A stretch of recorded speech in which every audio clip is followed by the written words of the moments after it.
Welcome back to the Fairway Bandits Disc Golf 101 video series. This is episode 2, where we'll be discussing what do I need to play. And just to reiterate before moving on, the purpose behind these video series is to give people a strategic video series that will build in a progressive manner, starting at the raw basics of disc golf and going on from there. So in this introductory series, hopefully I'm keeping them short enough to keep your interest, yet I'm laying out some principles that will help set you up for success in the future. All right, so getting right back to it, what do I need to play disc golf? This can be the overwhelming part of the sport in general. I remember the first time I went out and played, like a lot of people, a friend of mine took me out. We went to a course. He had a bag full of discs. And unfortunately, I chose a course that had not only a lot of trees, but it also had some ponds and some out of bounds. And so it was kind of a frustrating experience for me, plus the overwhelming idea of knowing the difference between a putter, a mid-ranger, a fairway driver, a distance driver, understable, stable, and overstable. It was just one of those things where I don't have the resources at that time to just stick into learning it all or buying a complete set like that on my own.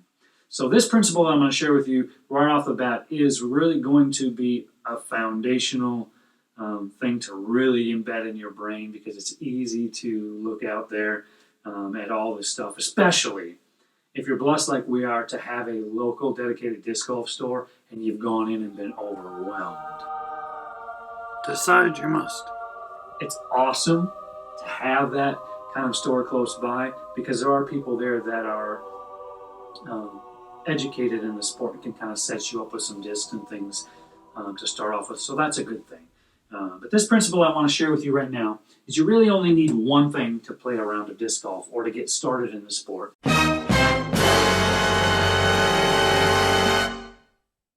And that's a single disc. Just one disc. That's it. I know. In your mind already you're thinking, this guy is a complete hypocrite. Because you're looking over my shoulder at the rack up full of discs and the bags and the discs and stuff you have sitting here. And trust me, at some point in time, most of you will get to some level of this as well. But starting out, keeping it simple is key. Going out and finding a straight or a stable, neutral mid-range disc and practicing just in an open field somewhere and learning how to throw that disc is going to set you up for success for the future.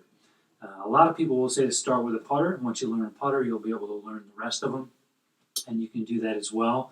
Many of you will go out and buy a starter set, because there's a lot of good starter sets out there that'll have a putter, a mid-ranger, and a driver in it already. Something like a control driver, something at slower speed.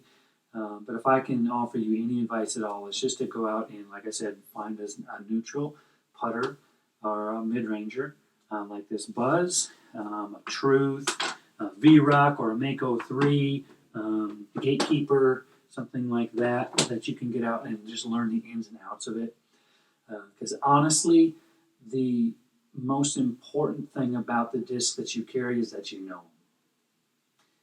Knowing the discs you carry is far more important than having an arsenal to choose from.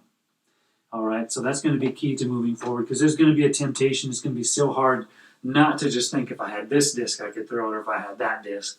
When the reality is, if you know your discs, you can make your shot. All right? So, that being said, I'm not going to go into a lot of details on how to choose your disc. That'll be in the second series of videos on choosing your equipment. In fact, the first video in that series is going to be how to choose the right discs. But for now, remember, less is more, and I'll see you in the next video. Where do I go to play?